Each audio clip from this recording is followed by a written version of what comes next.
Welcome back. Now, up to this point, we learned about HTML, CSS, templates, and learned how to do layout with things like Flexbox and CSS Grid. And probably the most important thing that you need to know from these sections is how to create a website, right? How to lay out a website, but also not spend a lot of time on simple tasks. Because when we get to the JavaScript section, which is the more exciting actual logic programming part of the course, that's when you truly become a developer. Up until now, what we've learned is the foundation that allows us to build web apps and applications, but you're never going to actually get interviewed about these specific topics. I mean, yes, in small cases you might be. If you're a designer, you might get asked questions about CSS and HTML, but most of the time, the questions you'll be asked is on things like JavaScript, logic, and more complex topics that we're going to cover later on in the course. But the one thing that I really want you to take away from this section is being able to build websites fast.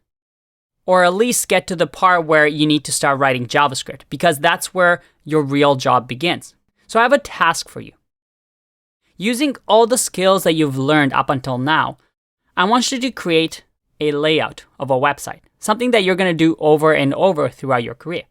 And I've created a small starter file here, where we have these little button-like containers, or divs. But as the name suggests, I want you to align these in a responsive way to something that looks like this. I know it's not the prettiest thing right now to look at, and we're only focusing on layout. But what I want you to do is to make the header green button over here be an actual header. We want the cover to be, well, the actual cover of our website. And then maybe have a project grid where we list all of our projects like we have over here. And then obviously a footer at the bottom. And I've selected this layout because it's a very common pattern that you'll see in a lot of websites. So you're going to be doing this a lot. So let's figure out the best way to go about doing this so that when I make this smaller, it's all responsive. So your task is to use whatever you've learned up until now to create this using the starter files. And don't worry, I'll have a solution video for you after this. And we'll also go into how easy it is once you have a layout, which is the recommended way to build a website, starting with the layout first.